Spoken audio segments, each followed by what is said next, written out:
Big news for anyone who loves the history of D-Day. Matt McLachlan Battlefield Tours has just launched a brand new tour that visits the D-Day beaches and lots of other sites in rural France, and all from the comfort of a luxurious cruise on the Seine River. Now, we ran this tour in 2024 and it was a huge success. It sold out in a matter of weeks. So now we've rolled it out again for 2025. But this time, there'll be 3 departures in June, July and September, giving you 3 times the opportunity to join us. The cruise is on board the luxurious Amadeus Diamond and begins and ends in Paris. Over 8 days, you'll enjoy the history, scenery and culture of the beautiful Seine River. But as an exclusive offering just for our passengers, you'll enjoy 2 full days touring the D-Day landing beaches in both the US and British sectors, plus daily seminars on board the ship that unpack the history of D-Day. And like all our tours, you'll be hosted by one of our expert historians who'll bring the story of D-Day to life. And if you've been on one of our tours before, you'll know that our historians really are the best there is. This is an exclusive cruise and places are extremely limited. Visit battlefields.com.au to book your place today. Instacart's Deal Week is coming up from December 17th to December 23rd. That means you can get up to 25% off holiday gifts for the whole family from stores like Sephora, Best Buy, PetSmart, and more. And you can get delivery in as fast as 30 minutes. Just think of it as Instacart's little gift to you. And while we're on the subject, why not get a little something for yourself too? Shop Deal Week from December 17th to 23rd and save up to 25% on gifts. Discounts vary, a minimum spend, maximum discount, and exclusions apply. Getting engaged can be stressful. Getting the right ring won't be at BlueNile.com. The jewelers at BlueNile.com have sparkle down to a science with beautiful lab-grown diamonds worthy of your most brilliant moments. Their lab-grown diamonds are independently graded and guaranteed identical to natural diamonds and ready to ship to your door. Get $50 off your purchase of $500 or more with code LISTEN at BlueNile.com. That's BlueNile.com, code LISTEN for $50 off. A Living History production. I'm Peter Hart. And I'm Gary Bain. And together we're Pete and Gary's Military History Podcast.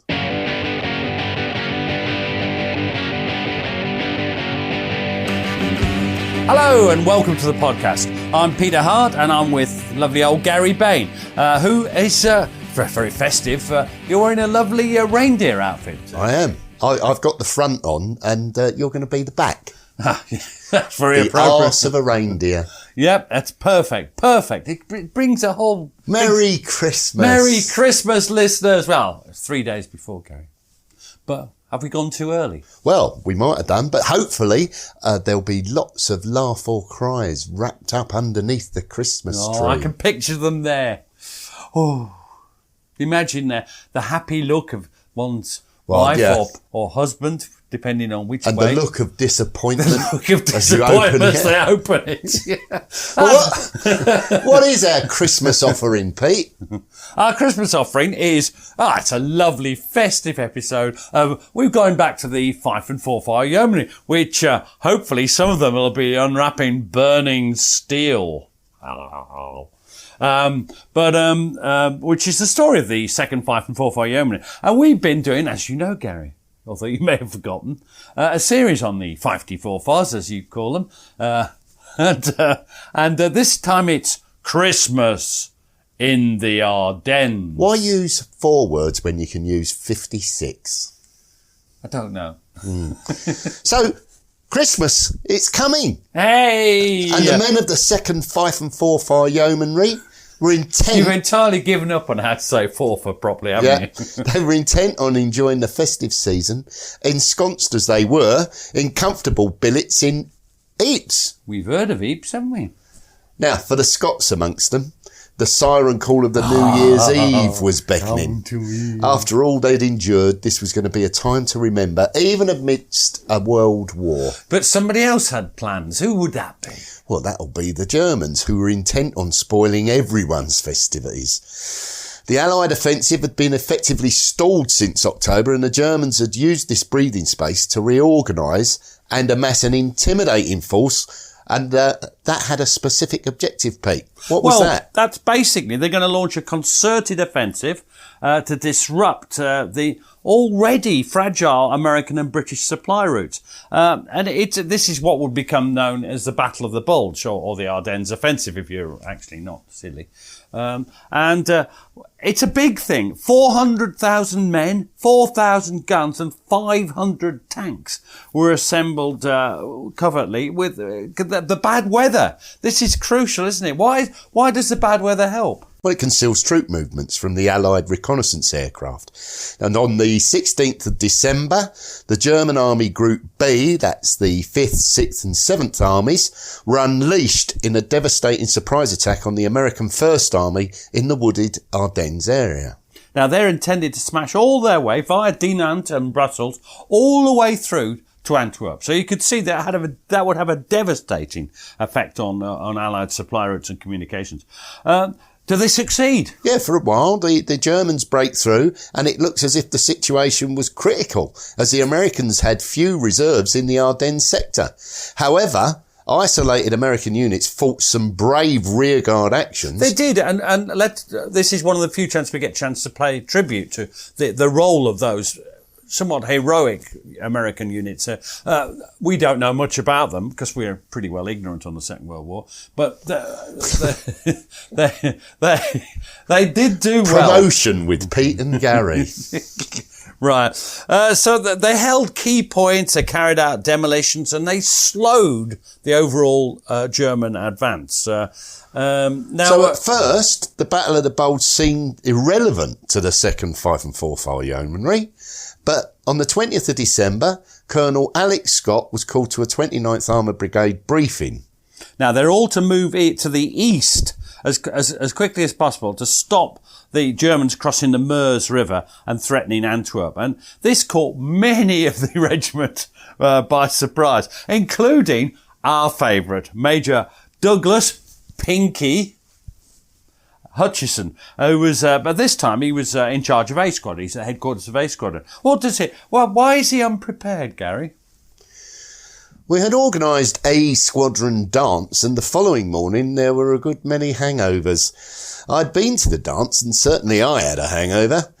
Then we got the warning order that the Germans had broken through in the Ardennes, and we were to stand by to go back, pick up our old tanks in Brussels and get down to the Ardennes. Now, the point about this is that their tanks they were changing to Comets, and they'd handed in their Shermans, and they were awaiting the arrival of the Comets. So they were tankless. They were tankless, or they were tanked up.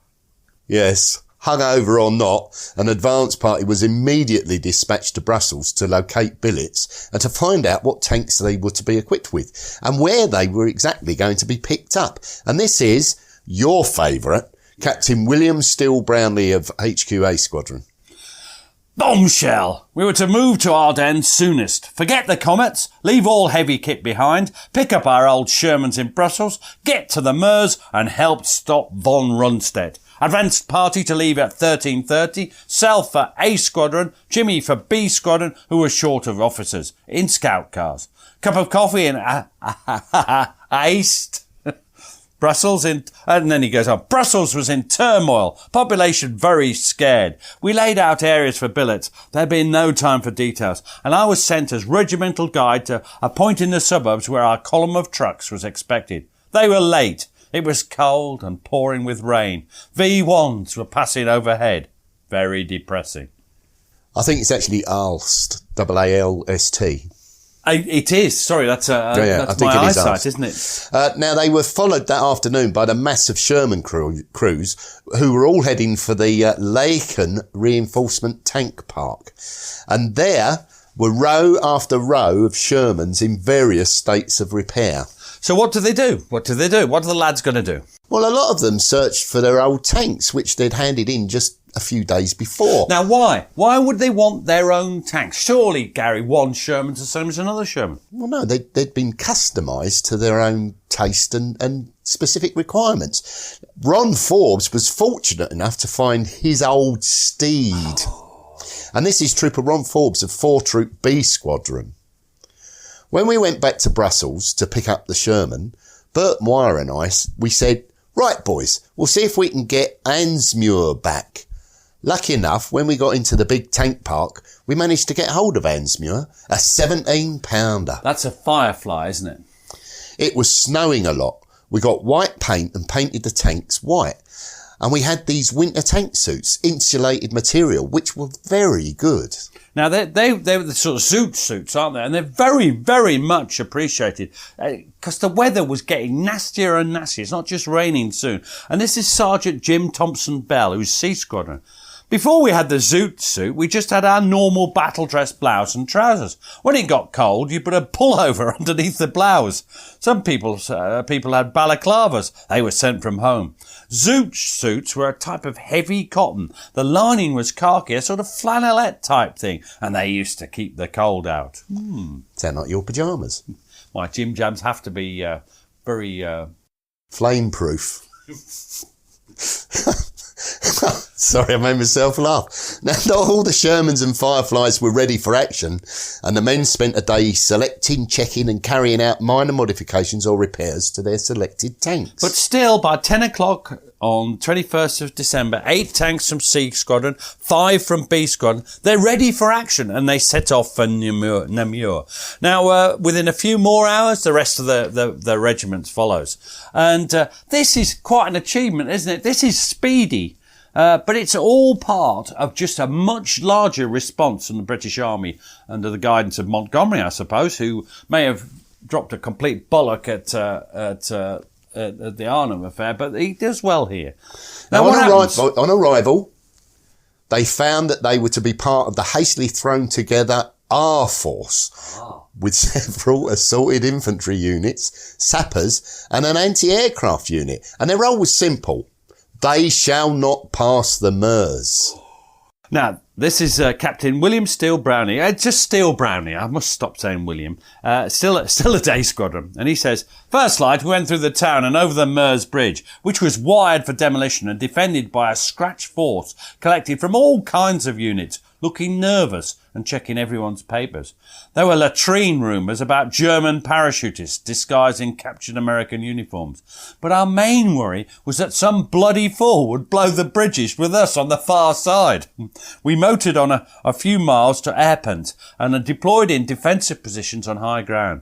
All we knew was that the situation was fluid, so that an enemy thrust could come our way.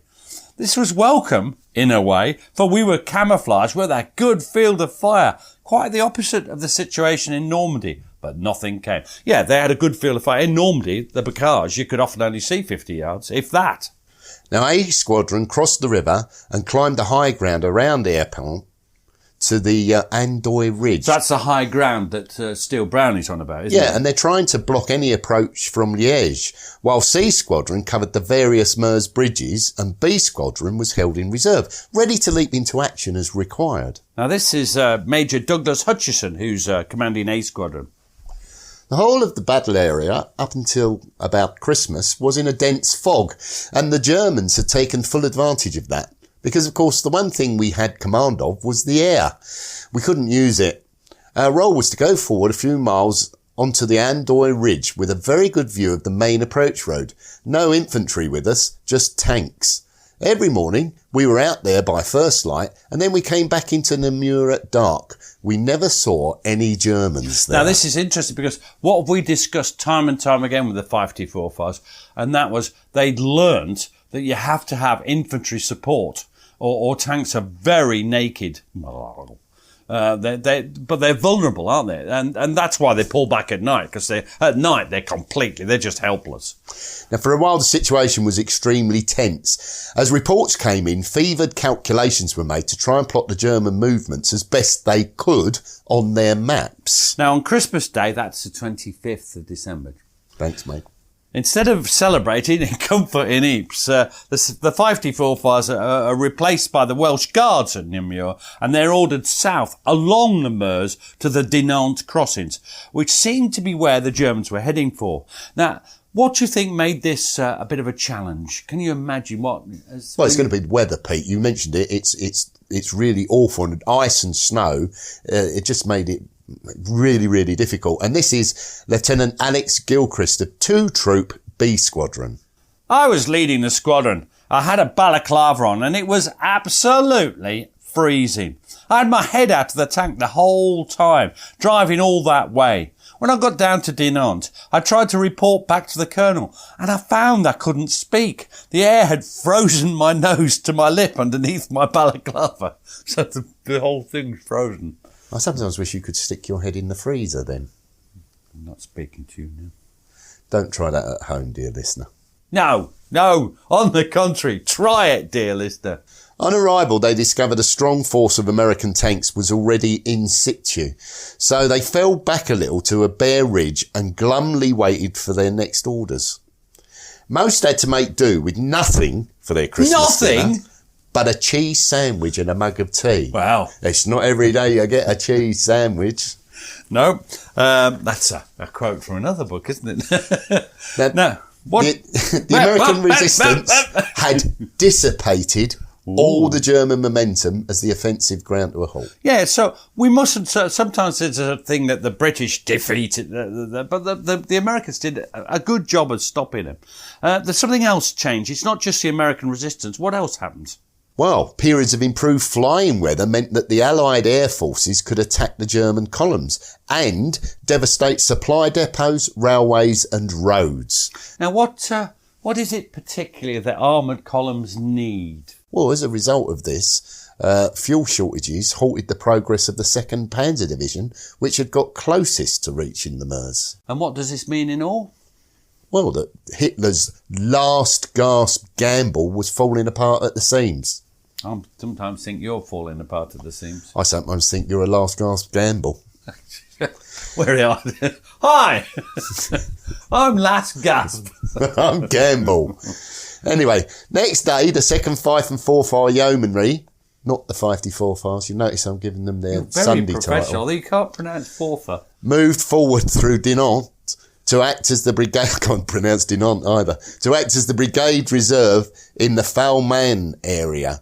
Between the heavy snowfalls and icy roads, it was another difficult journey. And once more, you're going to tell us what Lieutenant Alex Gilchrist of 2 Troop B Squadron says. The ice! The tanks were swivelling all over the road and off the road. Tracks were coming off. It was a horrible journey. A matter of driving with extreme care, instructing your driver, for God's sake, ease up a bit. If you lost control, you lost control. Once the tracks started sliding, you couldn't do a thing about it. You just had to let it go. Before you knew where you were on your side in a ditch. And you can imagine, once they get moving, if they start slipping and sliding... They're gone. Now here, on the 27th of December, they had some minor contacts with the Germans, with the Recce Troop excelling itself in taking 8 prisoners from the 2nd Panzer Division, of which 3 proved to be officers. Now that's a really valuable haul. Yeah, when I was doing the book, I was hoping to find more about that, because that sounded like a great story. But that's the problem with oral history. We'd done members of the Recce Troop, but not those members. And so that story remains a mystery. Dear listener. The Germans were clearly in the vicinity, but a search next day to the north of the Lesse River failed to make contact. More or less, River. More or less. And on the 30th of December, the Americans began a counterattack on the German salient, pressing in from the south. And at this point, we'll take a short break. Instacart's Deal Week is coming up from December 17th to December 23rd. That means you can get up to 25% off holiday gifts for the whole family from stores like Sephora, Best Buy, PetSmart, and more. And you can get delivery in as fast as 30 minutes. Just think of it as Instacart's little gift to you. And while we're on the subject, why not get a little something for yourself too? Shop Deal Week from December 17th to 23rd and save up to 25% on gifts. Discounts vary, a minimum spend, maximum discount, and exclusions apply.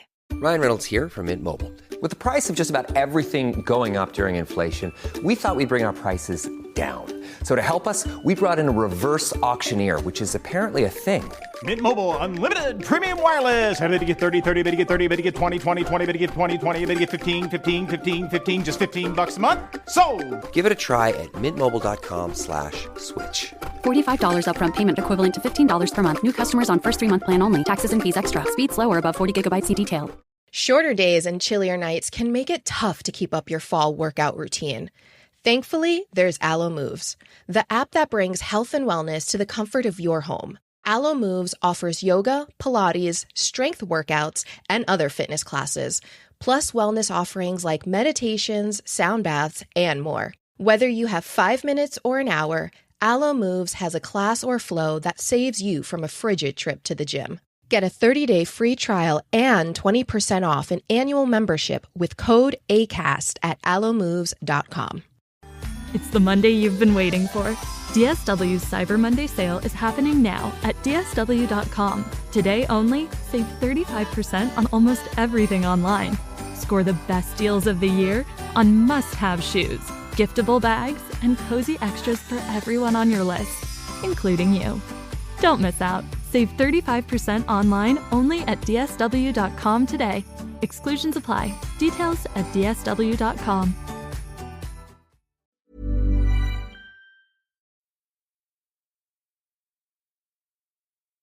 Meanwhile, Montgomery was preparing a thrust from the north, time to begin on the 3rd of January 1945. He was a thrusting general at times. He was. Now, there was no New Year's Eve for the Scots amongst the regiment as they moved forward via Chanley to the village of Restaines, which they reached on the 2nd of January during a snowstorm, which for a while reduced visibility from the tanks to just about nothing. Yeah, over a foot of snow descends. The lads they talk a lot about this. And they're just sliding all over the bloody road. And this is, he's a great guy. He was in later life, he was a judge. And I interviewed him just south of Nottingham. Lieutenant Thomas Heald. He was fairly newly arrived, 2 Troop, A Squadron.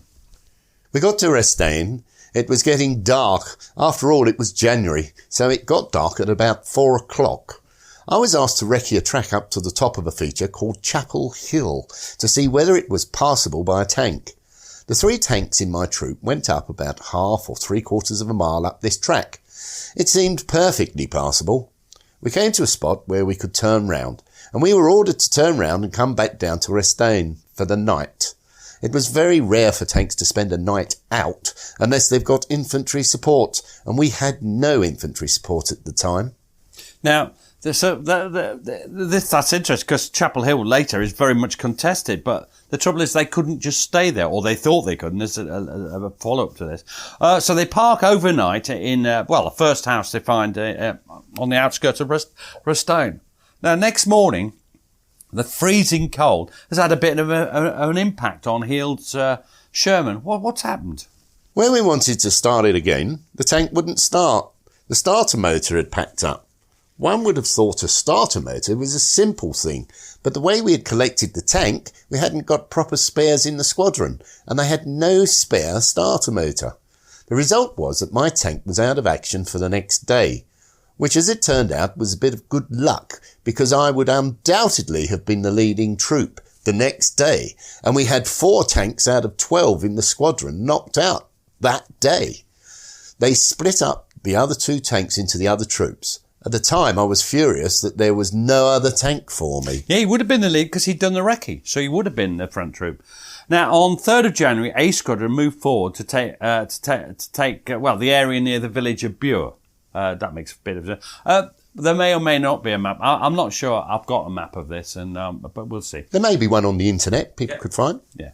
Now, this is all part of Montgomery's counterattack. Who's going to conduct this counterattack? Who's going to do it? Well, that's 30 Corps, where the 6th Airborne Division, the 29th Armoured Brigade and the 34th Tank Brigade would launch their assault from a general concentration area to the east of Givet. And 29th Armoured Brigade, that's the parent body of lovely Fife Forfars.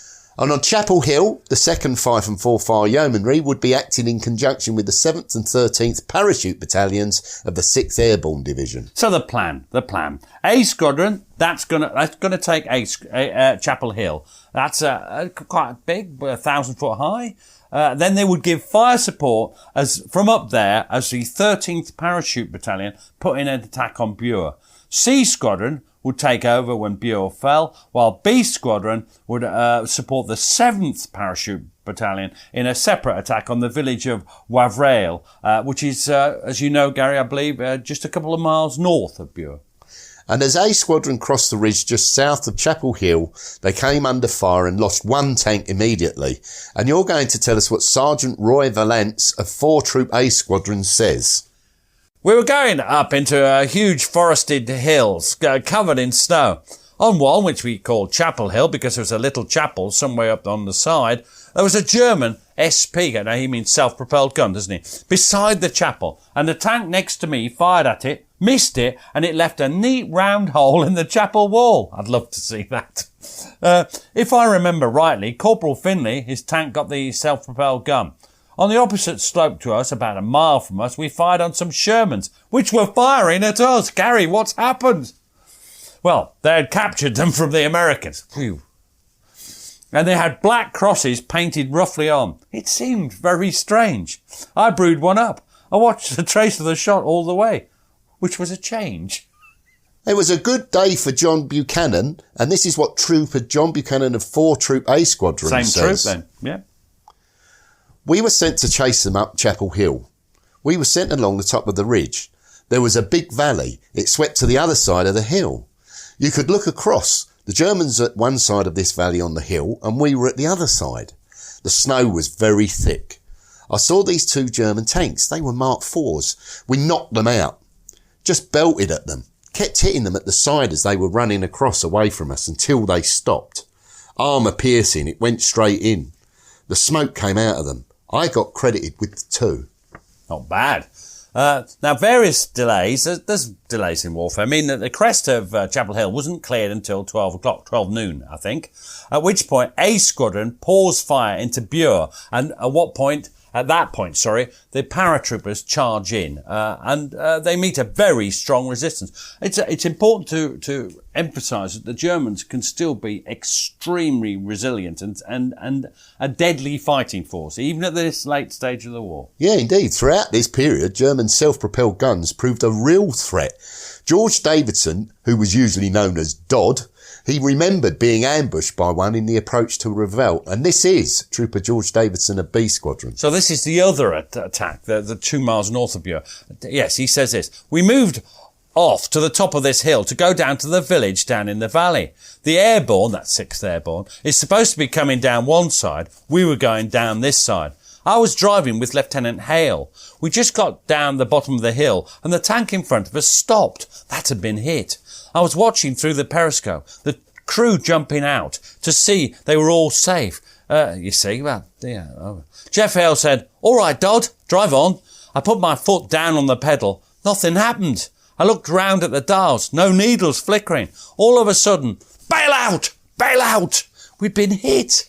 I never felt it. It went through the engine doors at the back. That one brewed up. Anyway, we all got out and got back. The only casualty was the wireless operator from the tank in front of us. He hurt his ankle as he jumped down from the tank. There were some trees up on the top of the hill, and there'd been a German SP tank stationed. That had let us go past and shot us through the engine doors, i.e. from behind. So gone past and then hit them up the arse, Gary. And Ron Forbes was also involved in a duel that had unexpected consequences as their 17-pounder let rip at a German self-propelled gun. So this is also the attack on Wavre. And this is Trooper Ron Forbes of 4 Troop B Squadron. We were up on a slope, tucked in under the eaves of a house. When this self-propelled came out of the woods, we fired on it.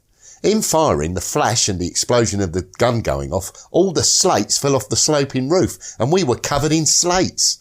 We missed it and it disappeared, withdrew quickly. We had to get out gingerly and clear the slates off. We couldn't traverse the turret or anything. That's quite amusing, that one. Meanwhile, the fight is raging on back at Bure. As C Squadron move into Bure, the weather, it degenerates, Gary, into just a series of blizzards. And what do you think visibility's like? Well, it's almost nothing. It's a whiteout. One tank was lost to a mine, then another to an AP round from an unknown origin. Well, they couldn't see, could they? So they can't say. No, normally they'll have a guess. It'll be a tiger, or whatever. But yeah. When night fell, the parachutists had only about a third of the village, and it was decided that one troop of tanks would have to stay with them to give them close support. That's unusual. while the rest of C Squadron moved back a couple of miles to Lager overnight in Tellin. The supply lorries had a great deal of trouble getting through. And once more, you're going to tell us what Trooper Jeff Hayward, for the first time actually, you're going to tell us what he's Trooper been in Jeff, a lot of the other podcasts. Jeff And Hayward he's the only MT section. He's the only one still left alive of the ones we've done today. We had to slither rather than drive over these icy roads, following this column led by a sergeant from Falmignul to the village of Bure, where we could hear gunfire in the darkness. As we got down into the village, the shelling started, and I and the petrol truck driver both jumped out of our vehicles because we sensed that there were things landing close. The nearest shelter we could find was crouched down behind a garden wall between the house and the wall in the garden until the shelling stopped. Then we got back into our vehicles and did whatever we had to do in the way of supply. I doled out the stuff. As we were getting back into the lorries, this other chappie said he'd got a pain in his back. When I looked, I could see his clothing had been ripped. He managed to drive back, but he got whisked away. He got shrapnel in his back. I was right next to him, and I'd escaped. Always the soldier. Always, he was shot, but I was all right. On the morning of 4th of January, the Germans accurately targeted the remaining C Squadron tanks left behind in Bure, knocking out all 3. A further troop was dispatched forward, but one of these was also promptly brewed up. Now this is, in Bure, what I would call this a stalemate's developing. Both shells are pouring in shells, and neither side can get any further. So the Germans can't kick us out, and the British can't take the village. Now there's numerous close escapes, but somehow, despite the shells exploding all around the squadron, there were a few casualties. There were not many casualties. Yeah. That's why I said few. After a day that seemed to last forever, the squadron was withdrawn at night to Lager back in Tellin. I'm just laughing at your inability to tell the difference between a few and few. Yeah, you just carry on laughing. Now, one of the luckiest men in the regiment was Robert Nurse, who'd missed the earlier fighting as he'd been dispatched to collect rations.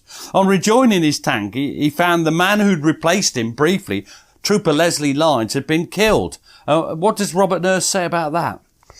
I found Lamont and was told where the tank was. Got into the tank with one of those peculiar shaped American torches, and it was covered in blood. I'd been replaced by another guy called Trooper Les Lyons. He had an 88mm shell go through just above the periscope, and it had just taken his head off. Again, I was extremely lucky. He was. Not so lucky for Trooper Les Lyons, though. Yeah, we've said this before, haven't we? People look at their own luck, understandably, but it's usually somebody else's misfortune. It's poor old Les Lyons. Now, throughout this period, A Squadron and the regimental headquarters, they're still up on Chapel Hill, where we left them. And they're still providing that fire support. And it's crucial to what's going on in Bure. They are crucial to the defence or the attack on Bure.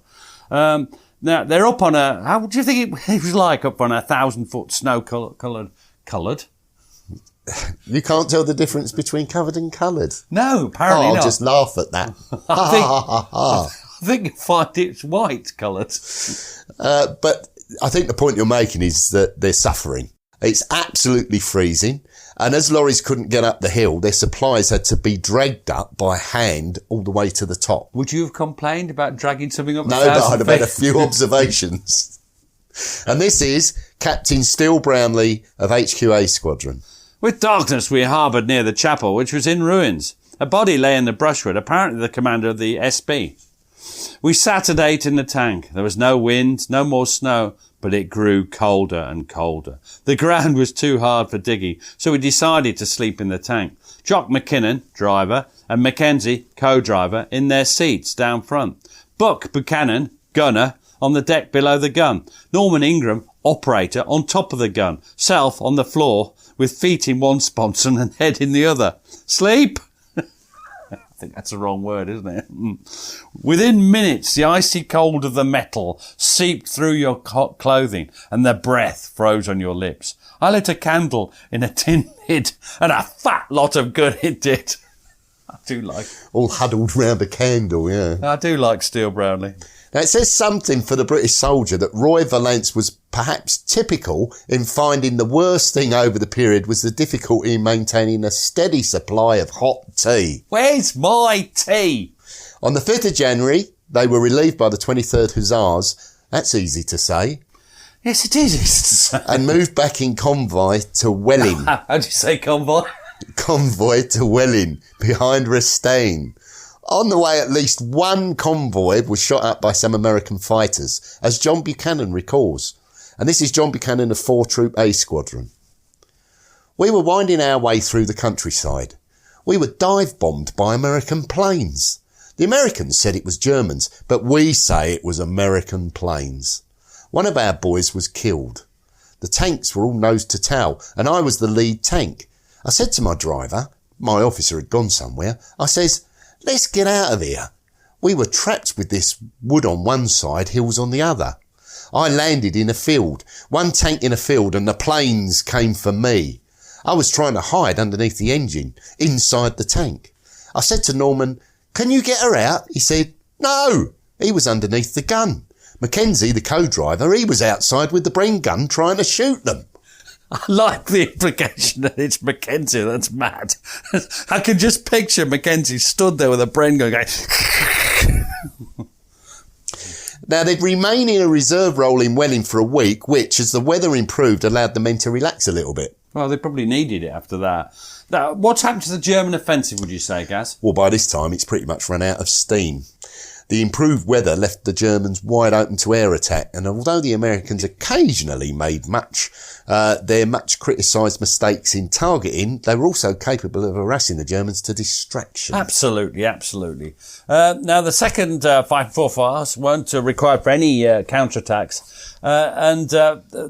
Again, there's this fascinating thing about the recce troop, which is missing, because in the regimental history written in the 50s, there's reference to a spot of boar hunting in the woods. Just shooting boars in the wood. Then at last came the news they'd been hoping for. They were to be once more pulled out of action, dump the Shermans, and then resume their delay training on the new Comets at Ypres. Well, that's nice. That's for them. I mean, there's other things, but the Battle of the Bulge is over for them. And was it over for the Americans? No, they'd continue fighting hard until the end of January, by which time they'd eradicated the Bulge and the Germans were back where they'd started. I'd say that's one more nail in the German coffin. Yes. Well, happy Christmas, dear listeners. Happy Christmas, listeners. And don't forget to read your laugh or cry when Santa does whatever Santa does. Cheers, Pete. Cheers, Gary.